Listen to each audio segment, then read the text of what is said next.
Maybe ready. My name is Anna. My story isn't very pretty, but it caused a lot of gossip 100 years ago. I was born Anna Lange, the daughter of Charles Lange. In 1894, I was 22 when I married in Gasconade County, August Abendroth. August was 26. Although we were married for 20 years, it was not a happy marriage. We had 5 children, 2 boys, 3 girls. But only 2 girls lived to adulthood. August was a drunkard. He got really bad in 1913. And he was taken to the insane asylum in Fulton. After his treatment, he was considered to be sane, so he was sent back home. But he was still very troubled. One day in 1914, we had a quarrel, and it got really bad. He grabbed his shotgun and shouted, "I'll kill you!" I was just as mad, so I grabbed it also. It went off. I fainted. When I came to, I was lying on the ground. So was August, and he was dead. And I didn't know what to do. I didn't know what happened. I couldn't remember. Did I kill him? Did he kill himself?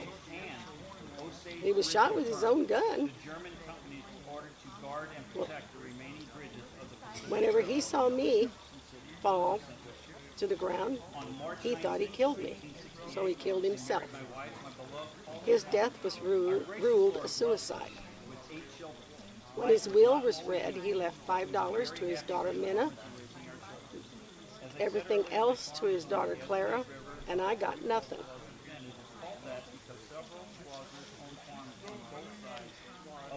So in June of 1915, I married George Whertwine in Osage County.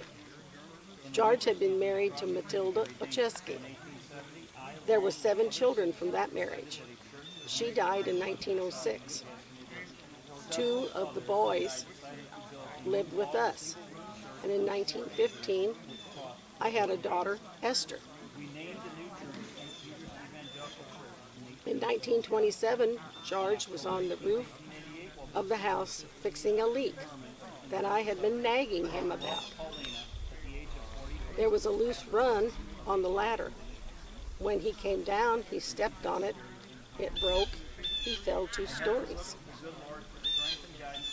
Dr. Workman said his kidneys erupted and ruled his death accidental. With my experience from my first husband's death, I went to the court and got a refusal of administration so that his estate would come to me. In 1918, my daughter Minna from August committed suicide by hanging herself. She had been married to Albert Epley, but he had passed away.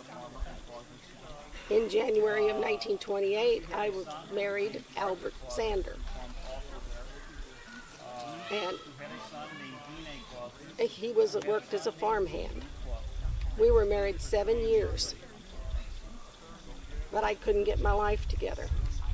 I was haunted by the memories of my 2 first husbands and their violent deaths and my daughter's death.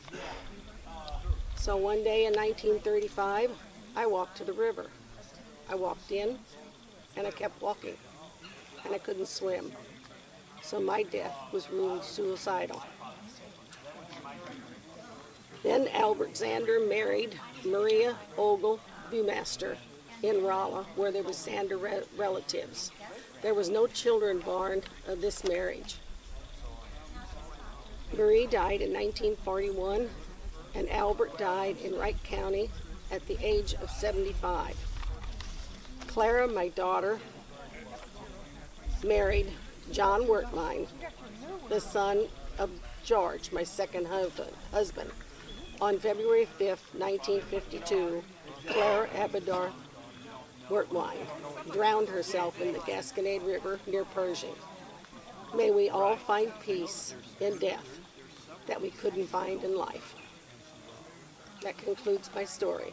This is my tombstone, and that's my first husband's August tombstone.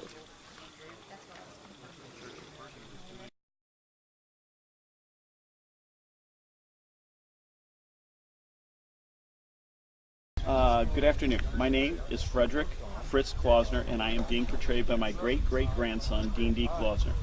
I am the third of 9 children born to Samuel Elizabeth Nee Chapter Klossner. My father, Samuel Klossner, was born in Dietzenham, Switzerland, and immigrated to the United States in 1834.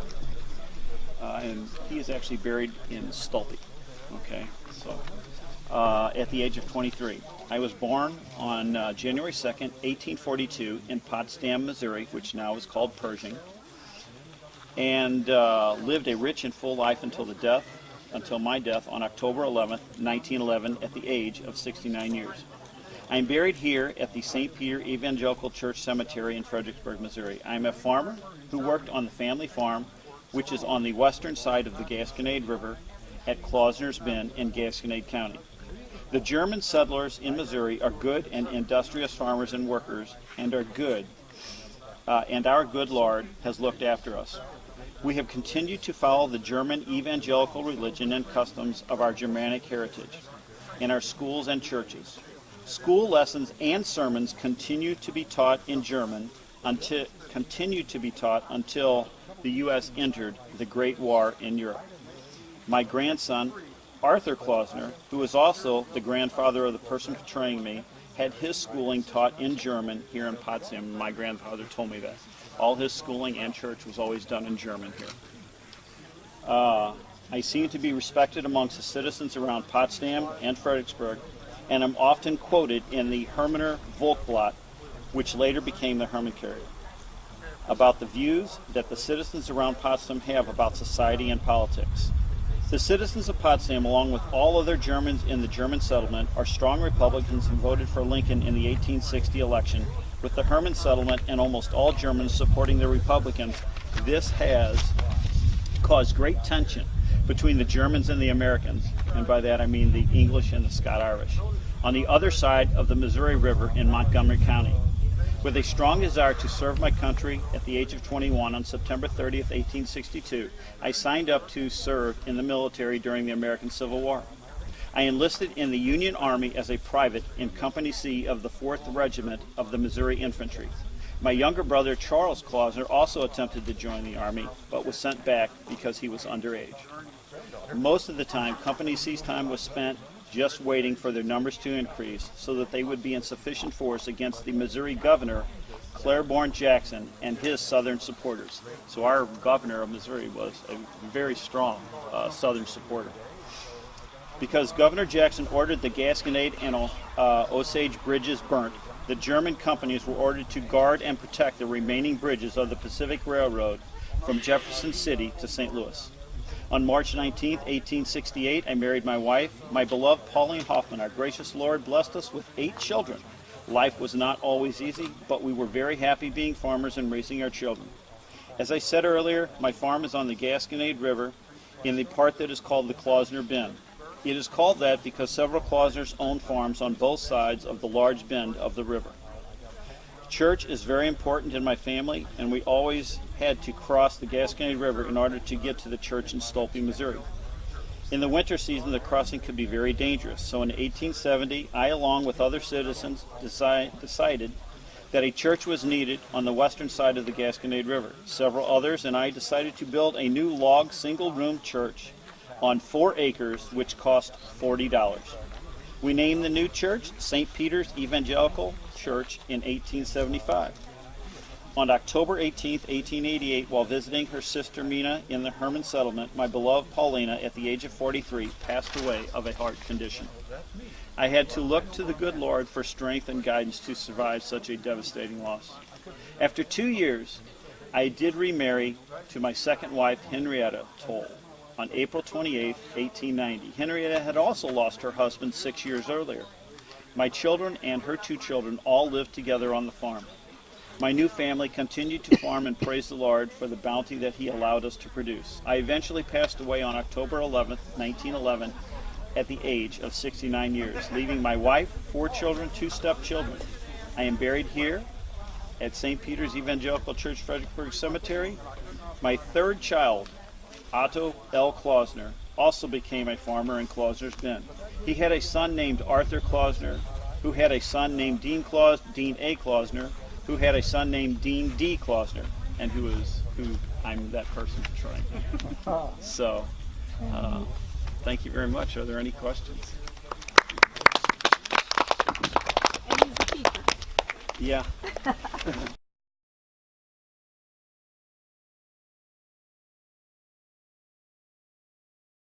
Missouri. And I will be telling the story of my grandmother, Malinda Carolina Busse Wolf, today. My mother was the 9th child born to this family. Her name was Geneva Wolf Koelling. And I brought pictures so you can see what Malinda looked like and her family when she got married. And then I also listed when the kids were born and when they died. And then this is the 10 of them that died during the spinal meningitis epidemic that was in Pershing and Fredericksburg area. My grandmother, Carolina, was born in 1883 in Chamois. My grandfather, Fred W. Wolf, was born in 1879 in Herndon. They got together at a church picnic in Chamois. Grandfather came with an uncle, and he wanted to know who that good-looking girl was. And it turned out to be Malinda. And the next Sunday, they said he arrived at the church looking really spiffy. So the rest is history, so to speak. They married in 1908, and they had 10 children, 3 girls and 7 boys. One of the girls, Minnie, died either at birth or was stillborn or died shortly after birth. The grandmother was supposed to had a severe case of pneumonia at that time. They buried Minnie. Her grandfather made her a box and buried her in the orchard on the home place. We're not sure why she wasn't brought to this cemetery. The 3rd son, Paul, was born with a blood disease which affected the valves of his heart, and knowing he wouldn't live very long, he left home at an early age, went to school down in St. Louis, learned to be a stenographer, and worked for the McCassin Steel Company for a while. Then he decided to travel to the Great Lakes, and he joined the U.S. Navy and had boot camp there. And then he was stationed in Hawaii. And in 1931, he died at the age of 20 years old. A fellow sailor brought his body back, and he was buried right over there with, that's Paul, with the red, white, and blue flowers, with a full military funeral. They said there were hundreds and hundreds of people at his funeral. And somewhere I read there was possibly 600, but like I've said, the other group, I said, I don't know where they'd go, but my mom said there was gobs of people there. But we were also told that he was very, very intelligent young man, so I'd love to have met him. And my grandfather, Fred W. Wolf, first was a carpenter, then he worked on the railroad before becoming a farmer. And there was 2 deals that he worked on. There's a neighbor, he did a swinging bridge. They did across Richland Creek because I guess the creek was just really difficult to get across. So the kids, to get across to go to school, they made a bridge. And then his other endeavor was, he worked 10 years on this, but he wanted to change the route of the creek on their property. So he decided to dig a canal, and it took him 10 years to do that. And using a shovel and a wheelbarrow and a mule, he got it done. And like my husband says, how in the world somebody could stick with that for 10 years, we have no idea, but we got a picture that proves that. And there are people, there's, the families on top of that. In December of 1928, there was a devastating epidemic that came into the Fredericksburg and Pershing area. And my grandfather, Fred W. Wolf, was the 9th person to die from the spinal meningitis. He was He was asked to help their neighbors, the Cutoffs, get their son Henry back in bed, who had fallen out of bed and he was ill. And so Grandpa went over there, and in helping Henry, he came, whether he got sick over there on his way back, excuse me, as soon as he got home he isolated himself. There's the picture of the house in the far wing of the house. And he wouldn't let Malinda into the room. And any food that was brought was left through the door. Within a few short days, he was dead. He was 49 at the time. The father of 9 was died and buried the same day, and with no funeral. My mother remembered him coming home, going to bed, and never getting up, and then watching his wooden coffin being taken up the road. She was 8 at the time. Oh. And my Uncle Andy said there was a speculation that an individual, recent visitor from Texas, had brought the disease into the area. My mom remembered there was a guy from the health department that came and gave everybody shots, and she said he was in, he was out, and he was gone and up the road, so I'm sure he didn't hang around. I'm sure there's a reason why I would have been gone too. The food, there was food left on the road, and I'm not exactly, Mom told me, and I can't remember, but people would bring food and leave it on the side of the road. Of course, they wouldn't go to the houses and stuff. But within, it was the first one, died in December of '07, and the last one to die, this Robert Strange, within December 17.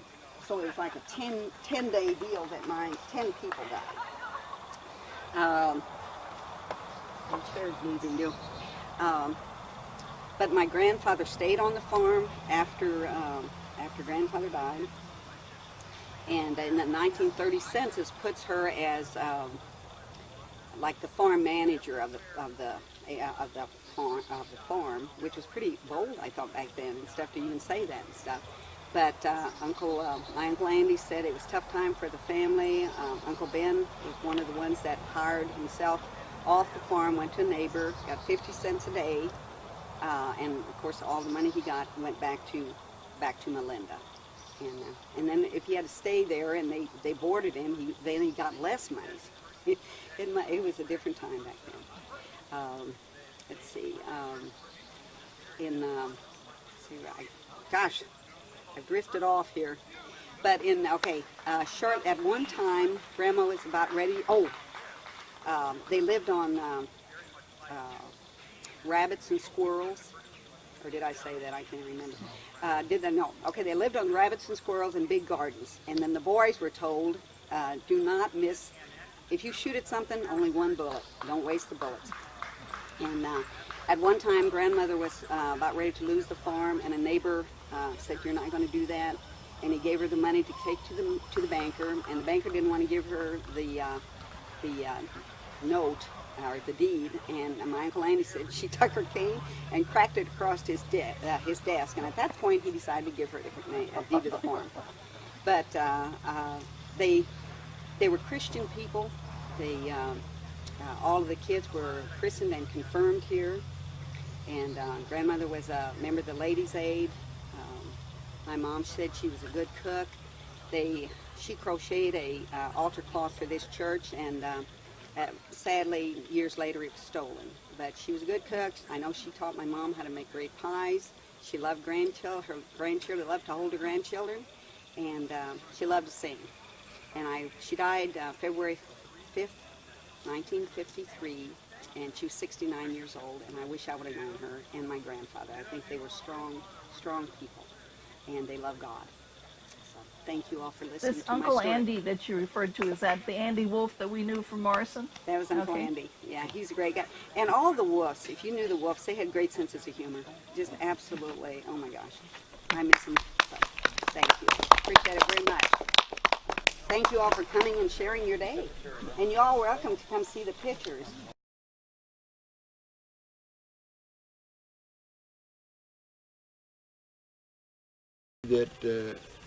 That I might ask you for a word or two. I was born in 1884. I married Lena Schallmeyer in 1908. We lived in Morrison up on the hill. We had 2 girls, Laura and Louise.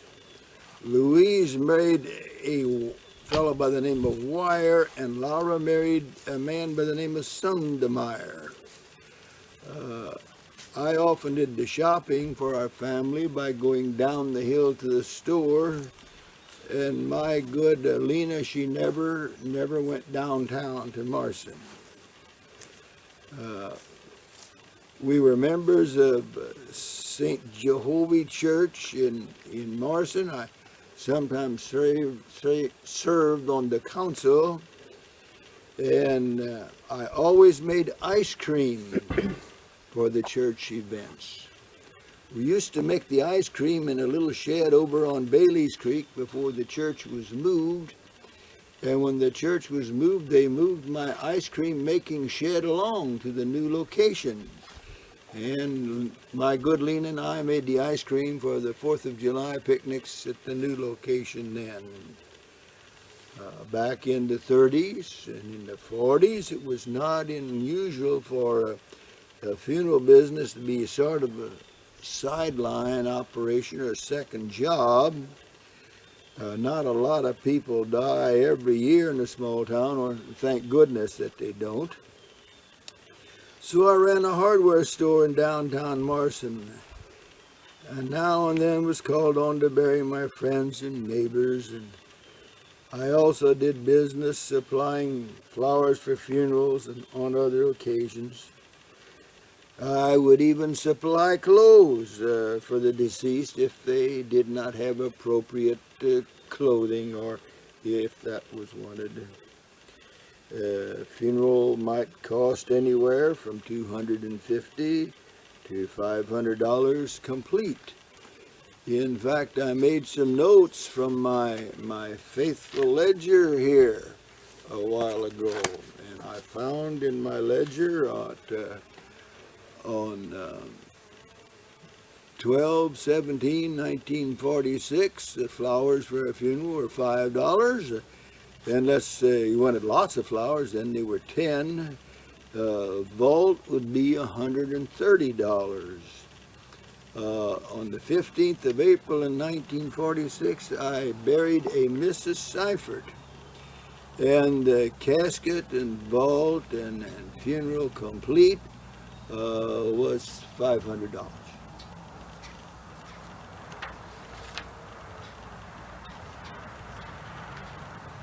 Now that complete might mean a trip to the home to pick up a body, and then a trip back to the mortuary, and then back to the home to be laying out. Today they call it a wake. And then a trip back to the funeral, to the church and the cemetery. In 1932, I had a good green panel wagon.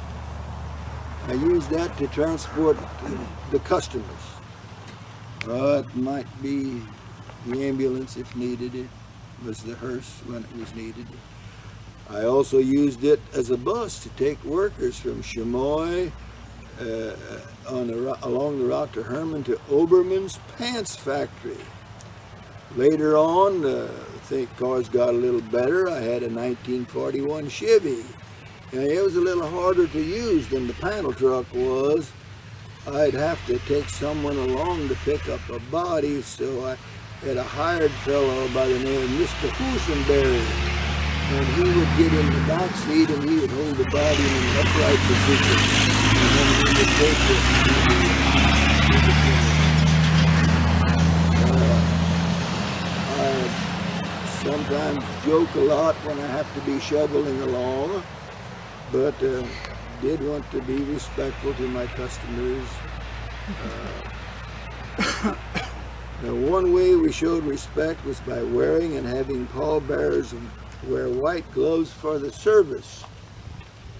And a young lad named Eldore Schwinke was very impressed when he was about 11 years old, and in this cemetery he saw the pallbearers remove their gloves and throw them in the grave, and then the grave was covered. Now, that might have been a national custom, or it might have been a spin-off from the spiral meningitis epidemic that hit Pershing and Fredericksburg and Hope and people were careful what they touched. That was the worst time to be an undertaker during that spinal meningitis epidemic. That was 1928. Dr. Workman and Dr. Souter and I handled all the cases, and we were frightened, all right. There's 3 unfortunate victims buried here: Julia Lange and Henry Kodoff and a Fred Wolf, and there will be someone around to show you where those graves are if you want to see them a little later on. I'm pretty familiar with this cemetery, but don't know where everyone is. I sold the business in 1950. I died in 1974. I'm buried in Good Hope Cemetery in Morrison. My funeral was conducted by Martin Funeral Services in Lynn. Enjoyed visiting with you folks today. Hope you have a nice afternoon. Do you have any questions?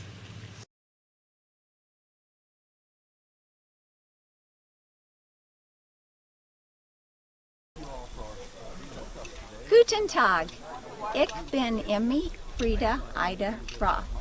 I was born October 6th, 1911 in Lange, Germany. It's a small town on the North Sea. There are beautiful pine forests there. And I was able to plant some pines at my home here just down the road.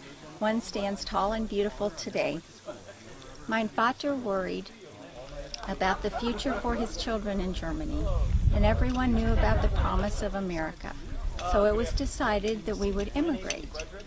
My entire family boarded a large steamship, the Pretoria, out of Bremenhaven, Germany, and sailed to America, landing in New York at Ellis Island. My family at that time was mein Vater, Theodore, 37, meine Mutter, Dorothea, 35, my zwei Brüders, Richard was 17, and Walter was 11. I also had zwei Schwesters. Martha was 14, and Maggie was 6. I was 9. I will never forget sailing into the harbor at Ellis Island and the beautiful green lady who welcomed us, the Statue of Liberty. I'll also never forget the men who looked at our papers and examined our eyes before they would let us come into the United States. We first lived in Paris, Missouri, in Monroe County, but in 1915 we moved to Gasconade County to a farm on First Creek near Little Berger. Vater let me drive the farm wagon the whole way. I was 14. After World War I began, President Wilson issued a proclamation that all immigrants had to carry an alien registration card. So we all had our photographs taken and our thumbprints made for that card. People were suspicious of Germans. We didn't feel completely welcome and at home, even in the German community where we settled, because the generation of Germans that had been born in America now thought they were real Americans, and we were still green or just off the boat.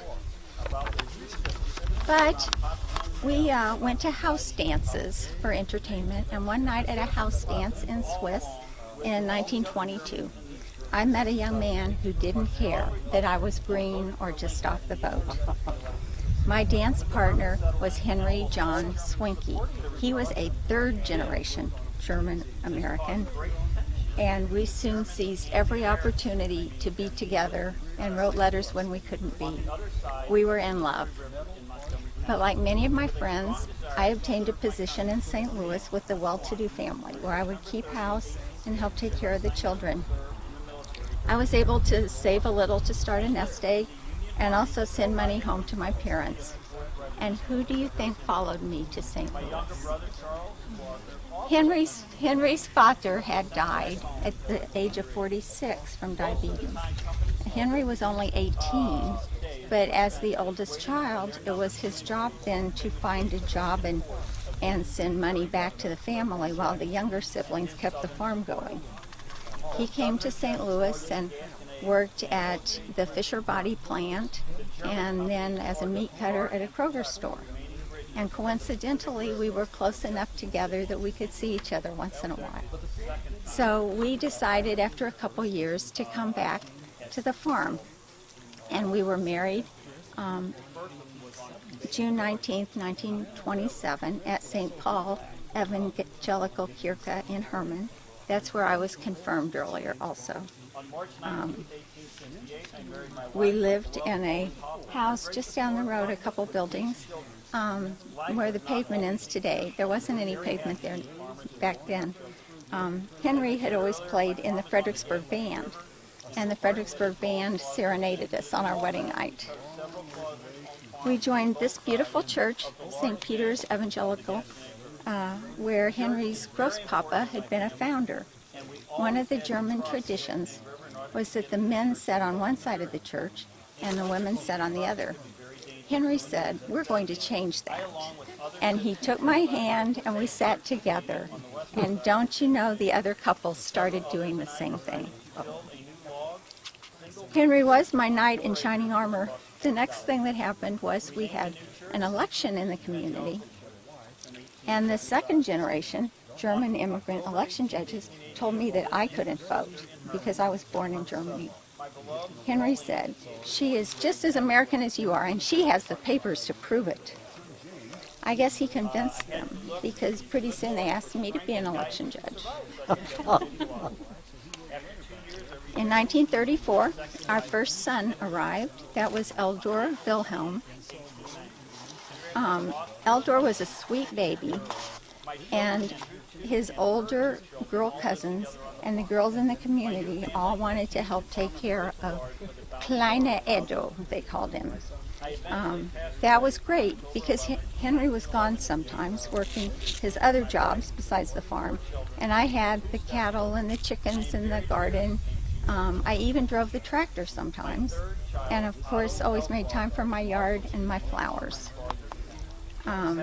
Henry hauled milk for area farmers over to Highway 50, where it went on into St. Louis on a big 18-wheeler to Quality Dairy there. He also set poles and strung wire for REA when electricity came to rural Missouri. A tragedy that occurred was one night our big barn burned, and we lost 14 dairy cattle in there. But we were able to rebuild the barn and eventually had a grade A dairy barn. Our second son was born in 1939, David Henry. World War I and World War II were difficult times for me because I had family and friends in Germany who I couldn't communicate with during that time. But at the end of the wars, I was able to send money and things and help them. We were involved in a lot of church and community activities. We were in Farm Bureau and balanced farming and women's extension, and the kids were in 4-H. We were leaders. Time passed really fast. Our boys grew up. They both went into the military and came home safely. David started a banking career in Jefferson City, and Eldore came home to the farm, bringing with him a girl he had met at 4-H camp, Roberta Vaughn, Bobby, and they soon had 2 little girls, Jeanne and Wendy. It was nice to have those girls on the farm for a change instead of just the boys. I was taking care of Wendy one day, and when I lifted her, I felt a pain in my breast, and I learned I had advanced stage breast cancer. So I went to Deaconess Hospital in St. Louis and had surgery and radiation. Kind friends let us stay with them in St. Louis while I did the radiation. Henry was with me every moment, and little Jeanne would try to cure me with her Play Doctor kit. But I died August 28th of 1962. My Henry waited 23 years to join me, but he rests with me here now at the edge of our farm, which we worked together in earlier days. Thank you. This is This is one of my house dresses that I wore when I took care of the cattle and ran the tractor and worked in the garden, and my feed sack apron.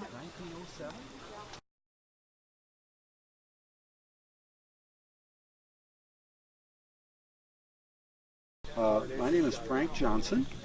I lived in Fredericksburg for many years. I was born in Sweden in 1833. Lived there with my father and mother, Jonas and Martha Johnson. They were farmers. I never went to school. Every education I received was from my mother or on my own. At the age of 21, I left home and became a seaman and sailed on Swedish vessels inland on waterways of Sweden and on the coastline of Sweden for about 3 years. Then started sailing on vessels between England and the United States, and worked as a seaman for about 3 or 4 more years doing that. And one of the merchant vessels I sailed on was called the Belle of Creole, and we traveled around the entire world on that merchant vessel. And that was quite an experience for a young lad in his 20s like me to have the experience of traveling around the world on a merchant vessel. But I had to settle down, so I did, and came back, ended up back in Europe, and had met a Swedish girl named Sophie Solsberg, and we got married in 1861 in Antwerp, Belgium. Immediately got on a vessel, left England, came across the United States to New Orleans, got on a riverboat, went up the Mississippi River from New Orleans to St. Louis, Missouri. Moved on over to Centralia, Illinois for a little while, then came back to St. Louis. Now this was during the Civil War, so I knew a lot about the sea, and I'd worked as a ship's carpenter, so I went to work for a man by the name of James Eads, E-A-D-S. And Captain Eads was a very, very important businessman in the St. Louis area at that time, and a fervent supporter of the Union Army. And so Captain Eads, this was during the period of 1861 to 1865, he started building gunboats for the Union Army to use against the Confederates. And these gunboats would travel up and down the Mississippi River to support the Union Army against the Confederates. And this gunboats was rather interesting. They were rather low to the water, but on the starboard side they had 4 cannons. On the port side they had 4 cannons, and they had 1 cannon out on each end. And these went up and down that Mississippi. And I helped build those. I spent 2 years working on these gunboats for Captain Eads. Just recently, not too many years ago, they discovered one of these gunboats in the Mississippi River, and today the remains of it sits in a museum at the Vicksburg National Military Park in Vicksburg, Mississippi. I would like to think that I worked on that gunboat, because I worked on almost all of them at that time. No for sure, of course, but I think I probably did. But, war came to an end in 1865, and Sophie and I decided to leave. I better mention one more thing. Captain Eads, after the war was over, Captain Eads went into bridge building. And he built a bridge across the Mississippi River in St. Louis, Missouri, and they actually put his name on it. And today it's called the Eads Bridge. At the time it was built, it was the longest arch metal bridge in the world across that Mississippi River. And it's still there. And that was built in the 1870s, long time ago, and today that bridge is still used for traffic across the Mississippi. So he was a very successful businessman. But Sophie and I moved out west about 80 miles to Fredericksburg, where we're at right now. We settled down in the flat land across from the highland, Fredericksburg, and I bought 160 acres of farmland that was mainly swamp. Had to drain it. We ended up putting in some crops like wheat and corn. Also raised some Holstein cattle and some China Poland hogs, and raising a family. And I had 10 children with Sophie, but only 4 of them survived. Unfortunately, 6 of them died when they were relatively young. Of the 4 that survived, the oldest was Ida, the second was Chris, the third was Sophie, named after my wife, and the 4th was James. And all of them eventually got married. Ida married George Epley, and then Sophie married George Epley. Sounds interesting, doesn't it? Ida married George Epley, and then a few years later, Ida passed away. And so then Sophie needed a husband. Well, George Epley was available, and so she married him. So I ended up with one brother-in-law, which made it very easy to get to know one rather than two. And then for my sons, it was rather interesting. James Johnson married Tira Engelman from Strömsund, Sweden. Naturally a Swede, you had to marry a Swede. And so he married Tira Engelman from Sweden. And Chris, my other son, needed a wife. And they wrote a letter back to Sweden saying, is there any ladies over there you could send that I need a wife? Well, Tira Engelman had a sister named Lydia Engelman. And so Lydia was told that she was going to travel to Missouri to visit her sister Tira. She came here, got off the train in Herndon, Missouri, and found that there was a man waiting for her here by the name of Fritz Johnson, my son. And she then found out that she was going to be married to him. She didn't know it, did not know that was going to happen. She never returned to Sweden. Chris and Lydia raised 4 children, Frank, Roy, and George Johnson, and one daughter, Betty Johnson, which is, those are my grandsons and my granddaughter. And my granddaughter, I was born in 1833. My granddaughter Betty still lives today in Herndon, Missouri. Now you think about that, 1833, my granddaughter's still around. That's pretty good. I talked to her this morning. She was hoping to be here today, but she was not able to make it. But she's still alive. And a couple other rather interesting things I think that came out of this. Lydia lived in Herndon for many, many years, and if you ever drive through Herndon, there's a street there called Market Street. And at the top of that, you get on the bridge, and there's a fire station there. There's a home named for her. It's called the Lydia Johnson Inn that sits right on Market Street in Herndon. If you're ever going through there, you might find it. That was my Lydia Johnson Inn, I think it is. That was my daughter-in-law who lived in that house. As we settled down there, I did find it was really hard work working out there in the farm all the time. So I started to invent agricultural machinery. And probably the most popular one was called the Johnson shock loader. The Johnson shock loader was used to help load those big shocks, pick them off the ground and throw them back on wagons, and became very popular for many, many years. The shock loaders that I have right now in my possession, they still sit about 5 miles from here, in fact, on one of my great-grandson's wife's property. And this is my great-grandson's wife sitting over here in the black and white. You want to give a wave to the people? This is my great-grandson's wife, the great-grandson somewhere around here. And but her brother has on his land 2 of the Johnson shock loaders, we speak. But my first invention was in 1874. My last one was in 1907. I had several in between. And just to give you some idea of what it was like, these are the original patents from these inventions. And you don't see these around much anymore, but I'll pass these around. I will need them back because the rumor is there's going to be more people showing up here, okay? So I can't let you keep them, but if you'd like to look and make sure it'll peek over here and kind of pass those around, you can see what an old patent used to look like. I don't think I've told you about the Johnson Cemetery. This was somewhat interesting.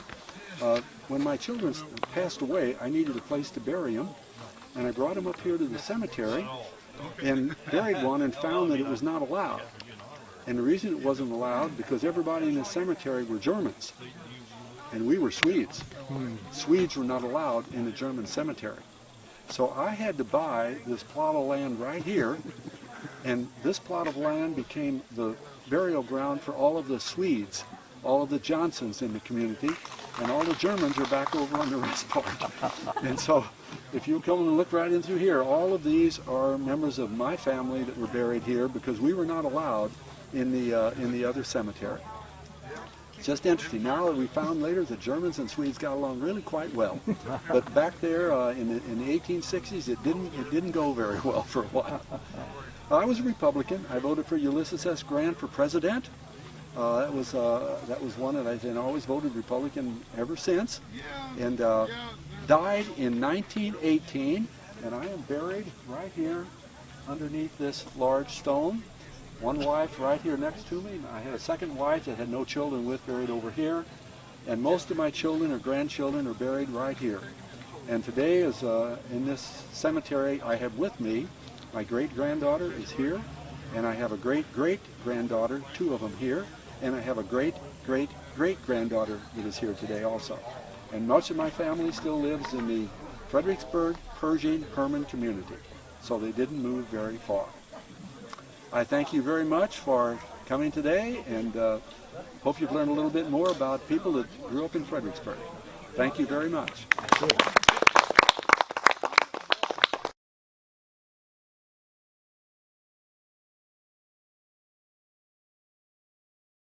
Hi, I'm Ralph Cramer, the youngest son of Herbert Cramer, who was the 9th son of Louis Cramer, who was the 3rd son of Ernst Cramer. Ernst Cramer was born April the 2nd of 1816, and on the 7th day of April of 1816, at 5 days of age, I was baptized in Guttenheim, Germany, is where I was born. On May 30th of 1830, at the age of 14, I was confirmed in the village of Heston, at Darmstadt. This was the village where I grew up and learned the trade of being a shoemaker. I worked the village as a shoemaker until I reached the proper age to be drafted into the King Heston's army. While I was in the King's army, I talked to a lot of former Heston soldiers, and they told a lot of remarkable stories about the land across the sea where they had served as prisoners of war.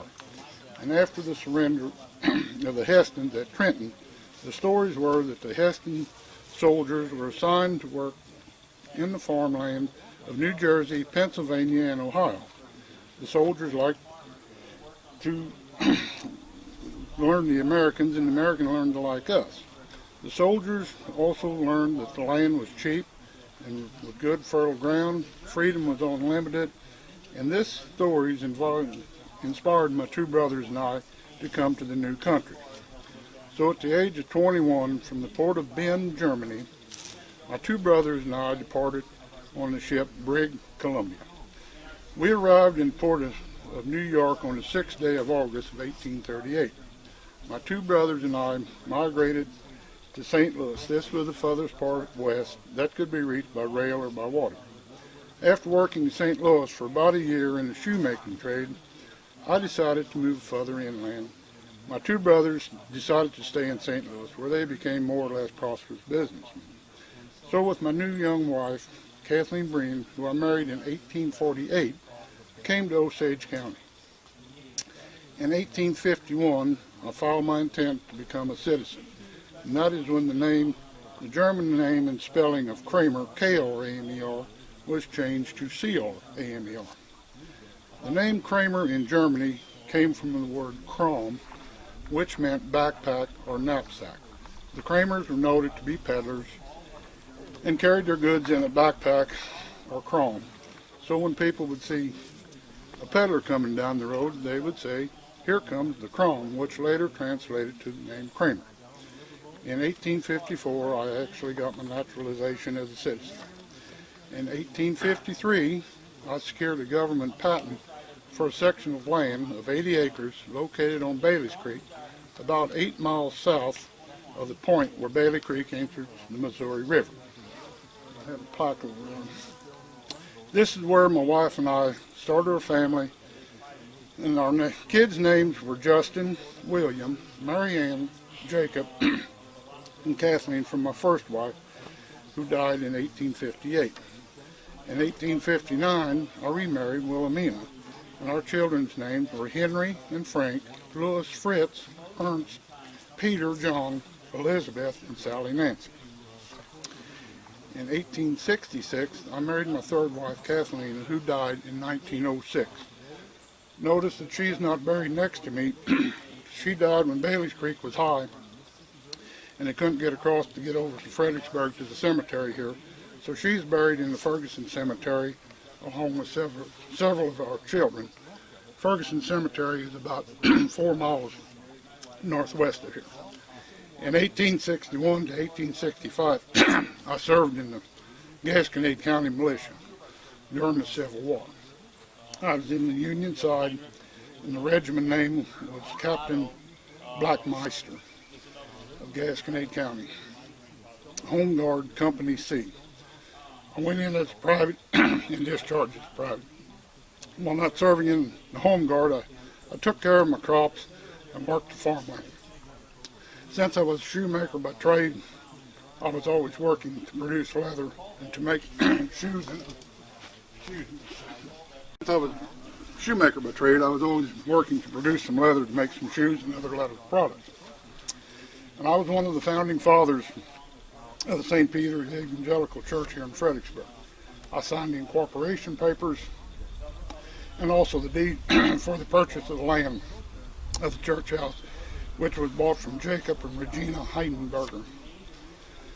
So with the new church, I decided that we needed a bell for a church. So I gathered eggs to sell, made a few extra pair of shoes, and set off on foot to walk to St. Louis to buy a bell. We found the bell, I bought it, and brought it up the Missouri, brought it to Osage County up the Missouri River. Then from the town of Morrison, we moved it out here with an ox cart. I died October 28th of 1893 at the age of 77 years, 6 months, and 26 days. Thank you all for listening to me. If you got any questions, I'll try and find somebody that knows how to answer.